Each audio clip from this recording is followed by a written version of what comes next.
Ayan, kakaantay sa pagkocontract ng tiyan ko at ng balakang. Di naman din natuloy. So, yun yung merienda ko. And ito yung dinner namin. Ang sarap ng pagkakaluto ni mamang dyan sa sinigang na tuna. Kasi maraming sampalok at kamatis.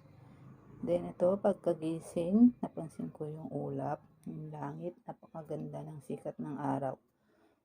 So, yan. Binidyohan ko lang. And bihira na natin mabidyohan kasi yung langit. So, nakakamiss lang din.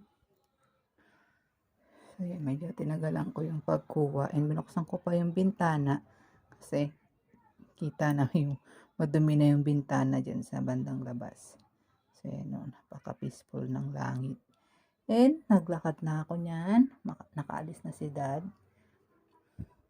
Mga 20 minutes lang nalakaran. Kasi, kailangan kong pumunta sa bahay ng parents ko para doon na lang ako maglaba ng bedsheet, punda at ng mga kumot na hindi ko na malabhan dito kasi ubos na ang oras and marami pang sinampay doon sa third floor. So, after ko maglakad ng 20 minutes, nag-almusal ako ng papaya sa tinda ni Mamang. Then, naka-extra pa ako ng lomi and ng champurado nung umuwi ako dun sa amin. So, nag-start na akong maglaba ng bedsheet, kumot, and punda.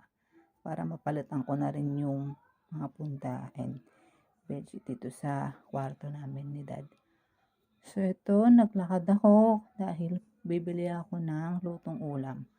Munggo na namimiss ko and ulam nila tatay na giniling. So, dahan-dahan lang ang lakad. Medyo maambon na yan. And hindi na ako nag-ayos. Kasi pagpapawisan din naman ako. Yan, so nag-lunch na kami. And pumasok na sa school yung pamangkin ko si Jam. Then, umuwi na ako after ng ilang mga pahinga. Bumili ako ng gamot and ng tinapay pang merienda. So, may pasa ako dyan. Nakakalimutan ko lagi lagyan ng yelo or i-hot compress. So, mamaya maligo na ako. And that's all muna. Thank you.